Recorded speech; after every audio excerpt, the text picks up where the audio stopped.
नमस्कार, मैं रविश कुमार। दुनिया भर में आर्थिक असुरक्षा का घेरा बढ़ता जा रहा है। यूक्रेन युद्ध के कारण दुनिया भर के नेता अपना संतुलन भी खो रहे हैं। सब एक दूसरे से डरे हुए हैं और एक दूसरे को डराने में लगे हुए हैं। पहले रूस के राष्ट्रपति व्लादिमीर पुतिन ने संकेत दिया कि रूस की रक्षा में वे सभी ताकतों का इस्तेमाल कर सकते हैं। इसे इस तरह से भी समझा गया कि पुतिन ने परमाणु हथियारों के इस्तेमाल की चेतावनी दे दी है। अब अमेरिका के राष्ट्रपति जो बाइडेन को भी लगने लगा है कि परमाणु युद्ध की आशंका बेहद करीब है। डेमोक्रेट पार्टी के लिए चंदा जमा करने के कार्यक्रम में जो बाइडेन ने कह दिया कि रूस के राष्ट्रपति को हल्के में नहीं ले सकते। रूसी सेना का प्रदर्शन बहुत खराब रहा है, इसलिए पुतिन परमाणु या जैविक हथियारों का सहारा ले सकते हैं। 1962 के क्यूबा युद्ध का हवाला दिया जा रहा है, जब रूस ने परमाणु मिसाइलें तैनात कर दी थीं। यह सब अमेरिका का कहना है कि उस समय परमाणु युद्ध का खतरा सबसे करीब आ गया था, मगर टल गया। फरवरी में जब रूस ने यूक्रेन पर हमला किया, तब कितने ही देशों के राष्ट्र प्रमुख कितनी बार मिले और एक दूसरे से बातें करने के नाम पर फोटो खिंचाकर लौट गए। उनकी वाहवाही में कितने संपादकीय लिख दिए गए और हेडलाइनें छाप दी गईं, मगर उन सब का कोई नतीजा नहीं निकला, जीरो निकला है। यूक्रेन युद्ध जारी है और अब परमाणु युद्ध की बात होने लगी है। खबरें तो यह भी छपी हैं कि परमाणु विकिरण से इलाज की दवा खरीदने में अमेरिका ने $290 मिलियन खर्च कर दिए हैं। अब अमेरिका की सफाई है कि इसका यूक्रेन से कोई संबंध नहीं है, सामान्य तैयारी के तहत दवाएं खरीदी जा रही हैं। कुल मिलाकर दुनिया अलग ही लेवल पर चली गई है। ग्लोबल लीडर नए सामंत हैं, दादा हैं, जो दुनिया को अपना खेत समझकर जोतने की धमकी दे रहे हैं और जोत भी ले रहे हैं। इस पूरी कवायद में जनता नाम की चीज की कोई भूमिका कहीं नहीं है। उसका काम केवल ऐसी हेडलाइन को पढ़कर ताली बजाना रह गया है। अखबारों के संपादकीय पन्नों पर ये ग्लोबल नेता बड़े नेता बनकर सीना फुला रहे हैं। उधर आम जनता है कि उसकी सांसें फूलती जा रही हैं।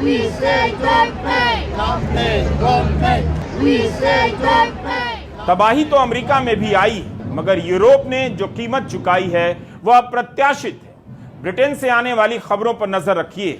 वहां दुकानें और बिजनेस के बंद होने की आंधी चल रही है। वॉल स्ट्रीट जर्नल ने लिखा है कि गैस और बिजली का बिल इतना ज्यादा हो गया है कि दुकान से लेकर दफ्तर तक चलाना असंभव होता जा रहा है। आम लोगों की गृहस्थी चरमरा गई है, क्योंकि उनकी कमाई के अनुपात में बिजली बिल और गैस का बिल बहुत ज्यादा हो गया है, बाकी चीजों के अलावा। वहां पर इसे एनर्जी बिल कहा जाता है। सर्दियां भी आ रही हैं, तापमान गिरेगा तो घरों को गर्म करने के लिए बिजली कहां से आएगी, हीटर कैसे चलेंगे, इस चिंता में ब्रिटेन के लोग डरे हुए हैं। रूस के कारण गैस की सप्लाई बहुत प्रभावित हुई है। ब्रिटेन के नेशनल ग्रिड के हवाले से खबरें छप रही हैं कि लोगों को बिजली कटौती के लिए तैयार रहने के लिए कह दिया गया है। हर दिन 3 घंटे की बिजली कटौती हो सकती है। इस खबर पर चिंता जताई जा रही है कि जो लोग अपने घरों में डायलिसिस करा रहे हैं, इलाज के लिए मशीनों पर निर्भर हैं, उनका क्या होगा जब बिजली चली जाएगी। लोगों से अपील की जा रही है कि बिजली का इस्तेमाल सोच समझकर कम से कम कीजिए।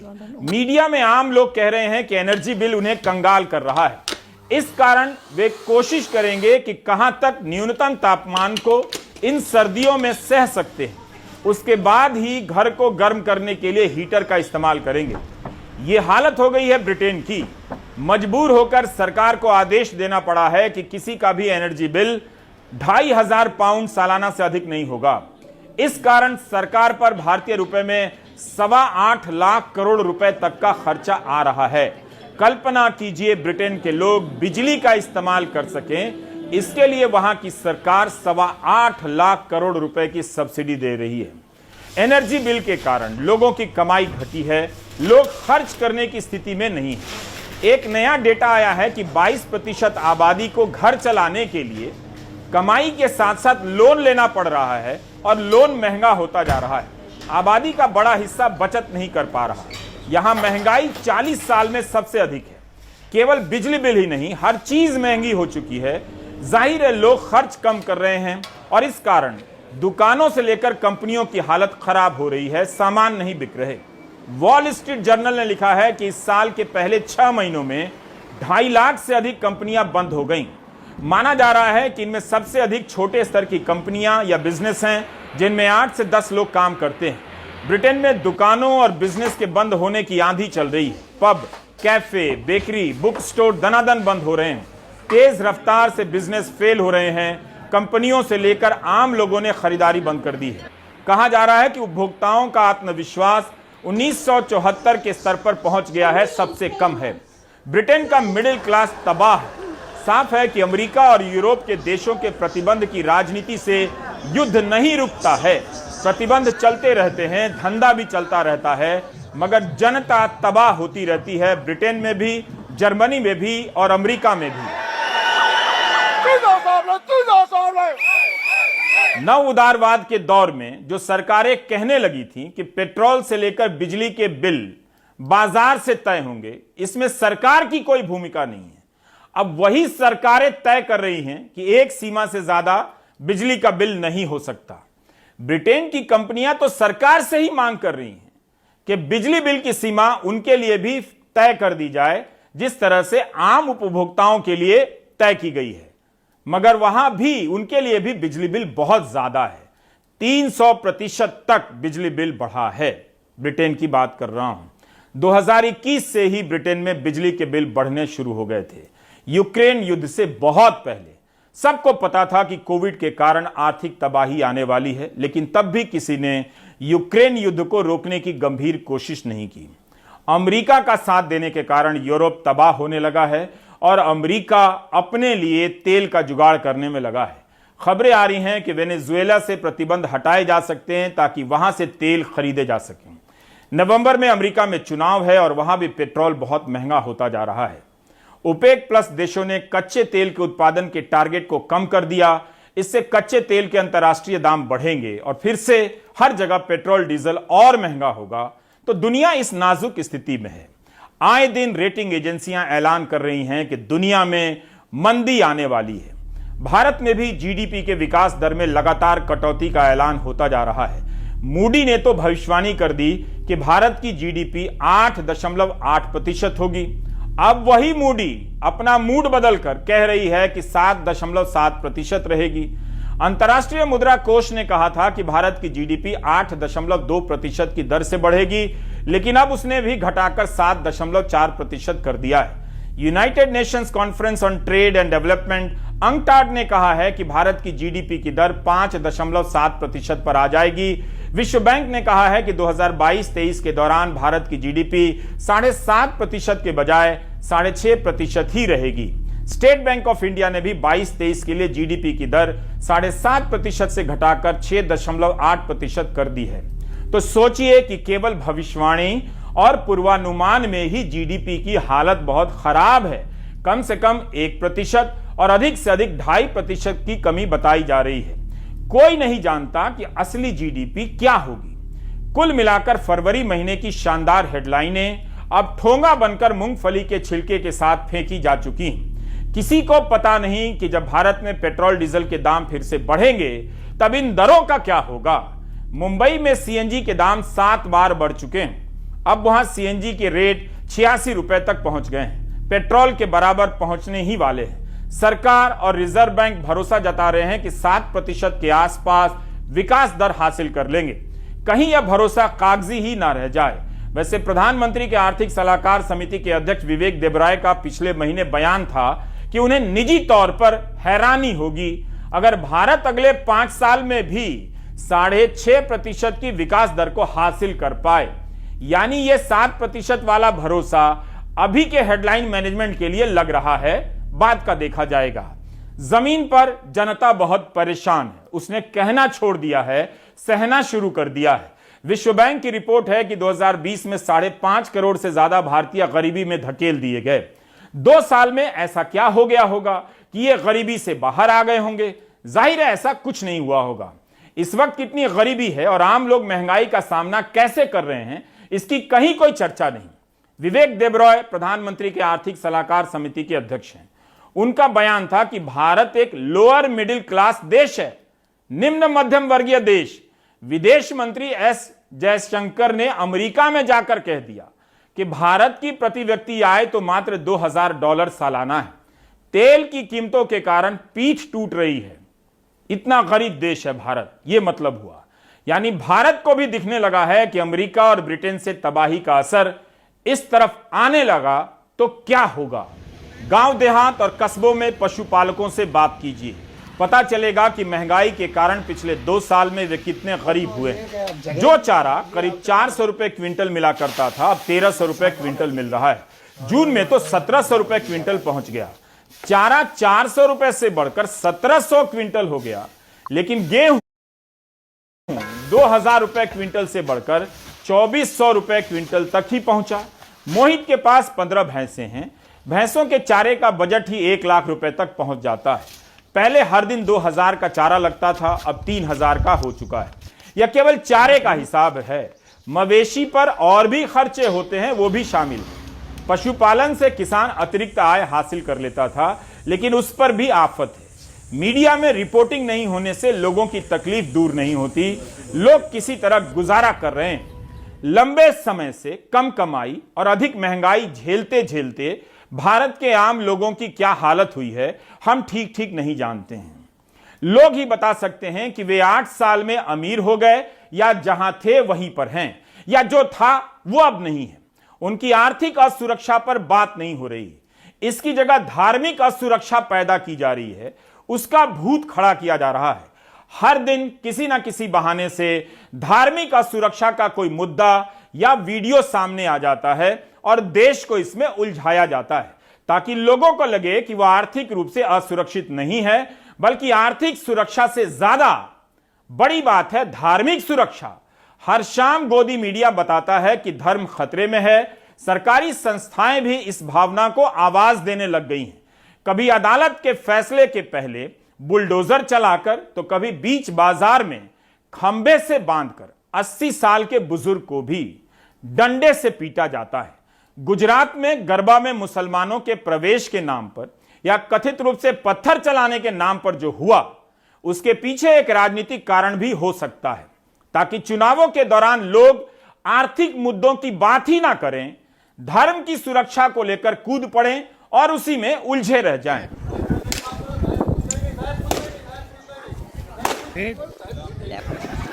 जिन्हें खंबे से बांधा गया है उन्हें पुलिस नहीं पकड़ा है और उन पर आरोप है कि ये लोग गरबा के कार्यक्रम पर पत्थर बरसा रहे थे।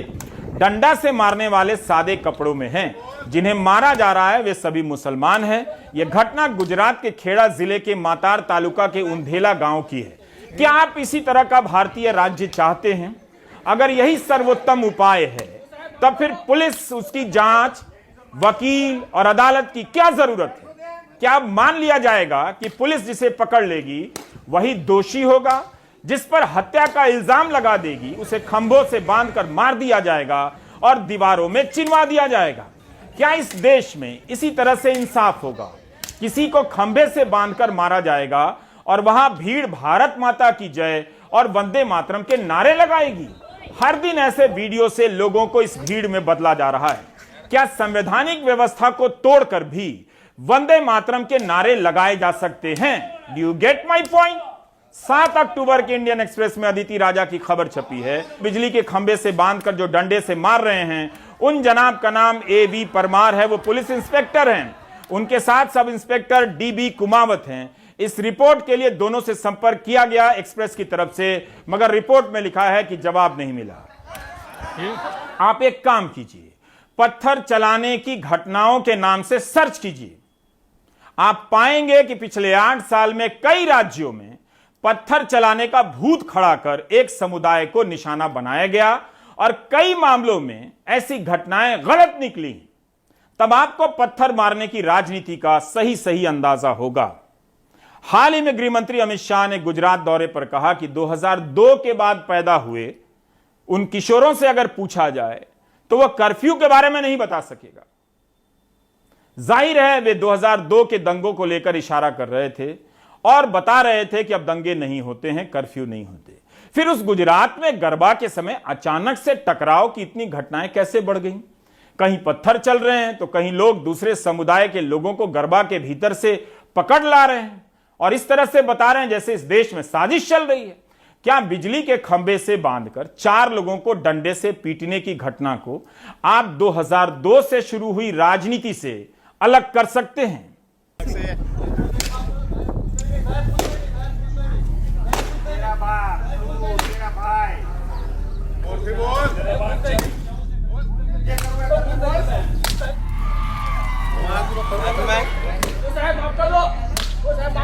इन तस्वीरों ने पूरे देश को हैरान कर दिया। पुलिस वाले सबके सामने मुस्लिम पुरुषों की पिटाई कर रहे हैं। इन पर आरोप है कि गरबा के कार्यक्रम में इन्होंने पत्थर फेंके। ये घटना खेड़ा जिले के उड़ेला गांव की है। जिस जगह पर यह घटना हुई है वहां तनाव है। बड़ी संख्या में पुलिस की तैनाती हुई है। जब हमने गांव के हिंदुओं से बात की, जिसमें गरबा आयोजित करने वाले भी शामिल हैं, उन्होंने पुलिस की कार्रवाई को सही बताया। उनका कहना है कि पत्थर फेंके गए थे। हम आज शुरू ही हुआ, 3-4 गरबे हुए, तब पीछे से हमारे ऊपर हमले हुए, तो हम डर के मारे वहाँ से भाग गए। भागते भागते वहाँ गए, उसका मोहल्ला वहाँ है, तो हमने वहाँ जाके हम उससे 10-15 लोग आए डंडी लाठियाँ लेके, तो हम सबको घेर लिया। हम तो डर गए, फिर हमारे लोग आए, हमको बचा के वहाँ से ले गए। वो प्रोग्राम हमारे था या 8वां नवरात्र का, उसने अगले दिन मैंने गांव में रिकॉर्ड किया कि हिंदू समाज का गरबा है, सब इकट्ठे हो जाओ। तो उस लोगों ने सुन लिया, तो सुन के उसने तैयारी की, तो पत्थर लाकड़ियाँ सब उसने भीगा कर दिया। वो ठार किया उसने। किसने? वो मुसलमान लोगों ने। लेकिन जिन महिलाओं के रिश्तेदारों को गिरफ्तार किया गया, उनका कहना है कि पत्थर फेंकने के आरोप गलत हैं। वो पुलिस वालों से सबूत मांग रहे हैं। ने मेरी बेटी को 4 पुलिस मारती थी, 2 पुलिस ने मेरी बेटी को पकड़े ली। मेरे जमाई को 2 पुलिस ने पकड़े ले, 4 पुलिस मारती थी। मेरे जमाई को हमले में सिर पछाड़ ने मारे। हमें ग्राउंड पे किसी भी तरीके की सीसीटीवी फुटेज या कोई भी सेलफोन वीडियो नहीं मिला स्टोन पेल्टिंग का, जिससे दर्शाया जा सके कि स्टोन पेल्टिंग हुई है, और अगर हुई है तो एक ही पक्ष द्वारा की गई है। और इससे और भी सवाल खड़े होते हैं कि आखिर 3 अक्टूबर के दिन 2 कम्युनिटी के बीच में उंदेला गांव में ऐसा क्या हुआ, और पुलिस ने सिर्फ एक ही पक्ष के लोगों के खिलाफ क्यों एक्शन लिया। पुलिस का कहना है कि पत्थरबाजी में पुलिस वाले भी घायल हुए हैं।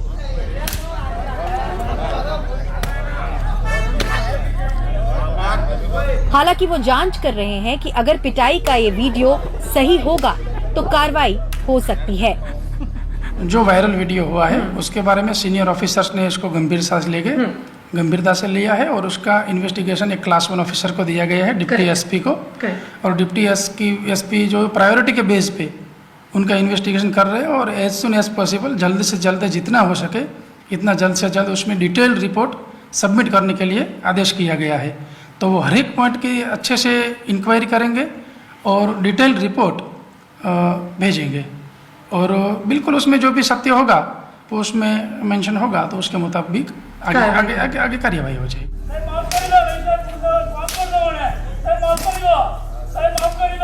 ये जो वीडियोस वायरल हो रही हैं, ये इन्होंने ना ही सिर्फ एक बहुत आउटरीच पैदा कर दिया है हमारी कंट्री में, बाहर के देशों से भी बहुत क्रिटिसिज्म हमें देखने को मिली है। इस वक्त पे एक इंक्वायरी कमेटी बनाई गई है जो देख रही है कि ये एलिगेशन सही है कि नहीं। और अभी सबसे जरूरी बात ये है कि जिन पुलिस वालों ने ऐसा किया उनके खिलाफ क्या एक्शन लिया जाएगा, क्योंकि याद रखिए जो भी एक्शन उनके खिलाफ लिया जाएगा वो एक तरीके की प्रेसिडेंट सेट कर देगा, ना ही सिर्फ गुजरात स्टेट के लिए पर पूरे देश के लिए। कैमरा पर्सन अशोक महाले के साथ मैं तनुश्री पांडे, एनडीटीवी के लिए। कर्नाटक से लेकर गुजरात तक ऐसी घटनाएं बढ़ने लगी हैं। जाहिर है उधर चुनाव है, इन घटनाओं से बहसोत्पादन होने लग जाता है, लोग ट्वीट करने लग जाते हैं, व्हाट्सएप पर वीडियो वायरल कराया जाता है। आबादी के खास बड़े हिस्से को धर्म की रक्षा के इन तमाम मुद्दों से जोड़ दिया जाता है।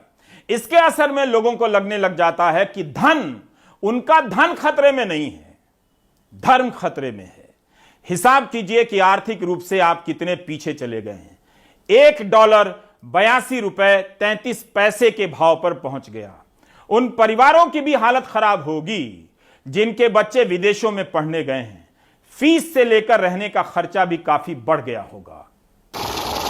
डॉलर के मुकाबले रुपया इतना नीचे कभी नहीं गया।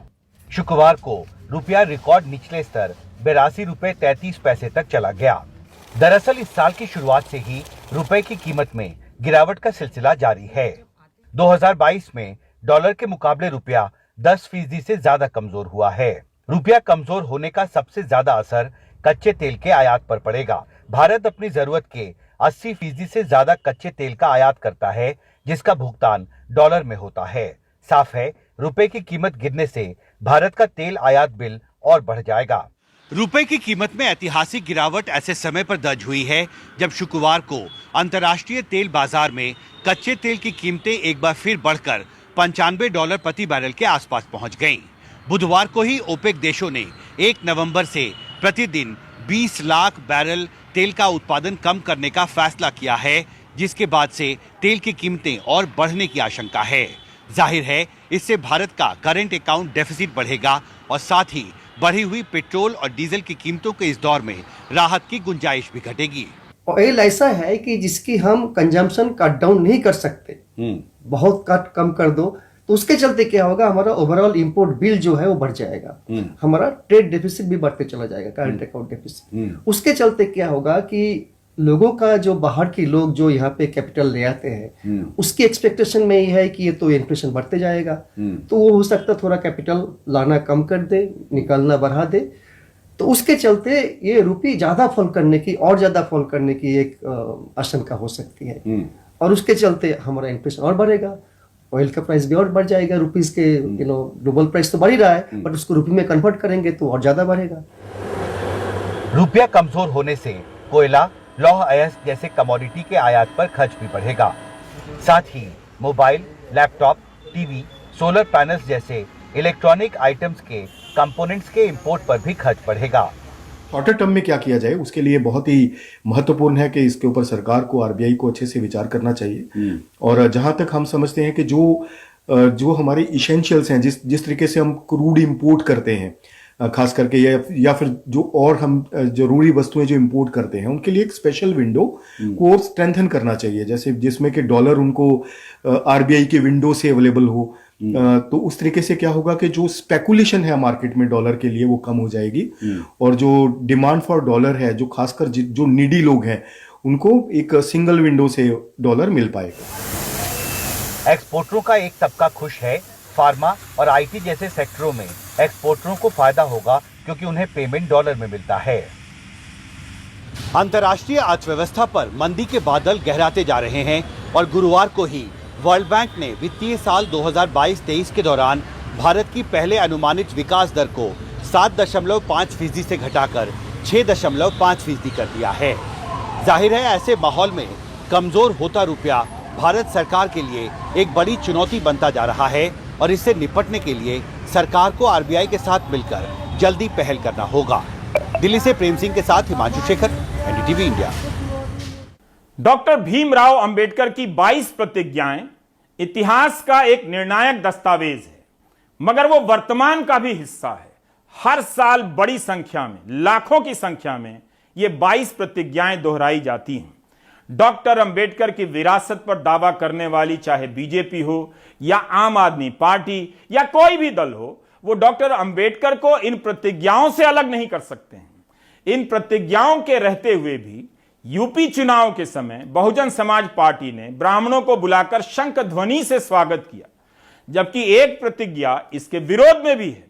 दिल्ली के समाज कल्याण मंत्री राजेंद्र पाल गौतम ने भी एक कार्यक्रम में हजारों लोगों के साथ इन प्रतिज्ञाओं को दोहराया, शपथ ली, प्रतिज्ञा दिला रहे थे डॉक्टर अंबेडकर के प्रपौत्र राजरत्न अंबेडकर। मंत्री राजेंद्र पाल गौतम इन प्रतिज्ञाओं से पीछे नहीं हट रहे हैं, बल्कि कह रहे हैं कि इसमें कुछ भी गलत नहीं है। यह प्रतिज्ञा तो 1956 से दोहराई जा रही है, बीजेपी से लेकर राजनीतिक मुद्दा बना रही है। उसे लगता है कि धार्मिक भावनाएं भड़काई जा रही हैं। शरद शर्मा की यह रिपोर्ट देखिए। मैं ब्रह्मा विष्णु और महेश को कभी ईश्वर नहीं मानूंगा, और ना ही उनकी पूजा करूंगा। मैं राम और कृष्ण को ईश्वर नहीं मानूंगा, और ना ही उनकी कभी पूजा करूंगा। मैं गौरी गणपति आदि हिंदू धर्म के किसी भी देवी देवताओं को नहीं मानूंगा और ना ही उनकी पूजा करूंगा। मैं इस सिद्धांत को मानूंगा कि सभी मनुष्य एक समान है। मैं समानता की स्थापना के लिए प्रयत्न करूंगा। मैं मनुष्य मात्रा की उन्नति के लिए हानिकारक तथा मनुष्य को ऊंच नीच मानने वाले अपने पुराने हिंदू धर्म का पूरी तरह से त्याग करता हूँ और बुद्ध धर्म का स्वीकार करता हूँ। ये प्रतिज्ञा इस वायरल वीडियो के आधार पर बीजेपी केजरीवाल सरकार और आम आदमी पार्टी पर आरोप लगा रही है कि उन्होंने हिंदू देवी देवताओं का अपमान किया है, वो हिंदू विरोधी हैं। इसमें दिल्ली की केजरीवाल सरकार के मंत्री राजेंद्र पाल गौतम शपथ दिलाते हुए नजर आ रहे हैं। बीजेपी राजेंद्र पाल गौतम की बर्खास्तगी की मांग कर रही है। अरविंद केजरीवाल, आपका ये मंत्री दंगा कराने की स्थिति में जा रहा है। अब ये उनकी इतनी बड़ी वो गलती नहीं की है, साजिश है, और इसके बाद हमें सिर्फ और सिर्फ उनके ऊपर कार्रवाई कर चाहिए। अगर अरविंद केजरीवाल करते हैं तो ठीक, नहीं करते हैं तो हम इस नफरत फैलाने वाले इशू को हम चाहे जिस स्तर तक ले जाना होगा लेके जाएंगे। पुराने हिंदू धर्म का पूरी तरह से त्याग करता हूँ। वायरल वीडियो सही है। 5 अक्टूबर को दशहरे के दिन दिल्ली में धम्म दीक्षा समारोह में केजरीवाल सरकार के मंत्री राजेंद्र पाल गौतम गए थे, लेकिन उनका कहना है कि उन्होंने कुछ भी गलत नहीं किया, बल्कि वही किया जो बाबा साहब अंबेडकर ने 1956 में बौद्ध धर्म स्वीकार करते हुए कहा था। नया जन्म हो रहा। 22 प्रतिज्ञाएं डॉक्टर बाबा साहब अम्बेडकर जी ने दिलवाई थी 1956 में, और वो 22 प्रतिज्ञाएं पूरे दुनिया के अंदर दीक्षा के प्रोग्राम में दिलवाई जाती हैं। उसमें किसी धर्म के खिलाफ नहीं बोला जाता। बौद्ध धर्म तो वैसे भी सबकी आस्था का आदर करता है, और भारत का संविधान सबको अपने आस्था को मानने की इजाज़त देता है। सबको अपने धार्मिक जो फेथ है उसकी उपासना की आज़ादी सबको है। दरअसल 14 अक्टूबर 1956 को बाबा साहब अंबेडकर ने दलितों पर हो रहे अत्याचार और भेदभाव से निराश होकर हिंदू धर्म का त्याग किया था और बौद्ध धर्म अपनाया था। उन्होंने 22 प्रतिज्ञाएं करवाई थी जो आज तक हर दीक्षा कार्यक्रम में करवाई जाती हैं। डॉक्टर बाबा साहब अंबेडकर की। राजेंद्र पाल गौतम वाले कार्यक्रम में भी वही 22 प्रतिज्ञाएं दोहराई जा रही थी। 14 अक्टूबर 1956 को जब बाबा साहब भीमराव अंबेडकर ने बौद्ध धर्म की धम्मा की दीक्षा ली, तो उन्होंने अपने फॉलोअर्स को से 22 प्रतिज्ञाएं करवाईं, क्योंकि अब वो नए धर्म में जा रहे हैं। तो नए धर्म में जाने का मतलब है कि पुराने धर्म में जब वो थे तो पुराने धर्म की चीज़ों को उन्हें रिजेक्ट करना था। अब आप सोचेंगे कि अगर ये वही प्रतिज्ञाएं हैं जो बाबा साहब अंबेडकर ने करवाई थी और तब से ही ये चली आ रही हैं, तो और उन्हीं प्रतिज्ञाओं को अगर इस कार्यक्रम में दोहराया गया है, तो फिर विवाद किस बात को लेकर है? तो विवाद की बात बस ये है कि राजनीति है, चुनाव है, गुजरात है। दिल्ली से अपने कैमरा सहयोगी एजे जोसेफ के साथ मैं शरद शर्मा, एनडीटीवी इंडिया। प्रधानमंत्री मोदी से लेकर आरएसएस के प्रमुख मोहन भागवत तक डॉक्टर अंबेडकर को आदर्श मानते हैं। उनकी जयंती पर भव्य कार्यक्रम किए जाते हैं। अब उन्हीं को बताना चाहिए कि वे इन प्रतिज्ञाओं को मानते हैं या नहीं, लेकिन तब उन्हें यह भी बताना पड़ेगा कि इन प्रतिज्ञाओं के बिना डॉक्टर अंबेडकर को कैसे माना जा सकता है। आप ब्रेक ले लीजिए।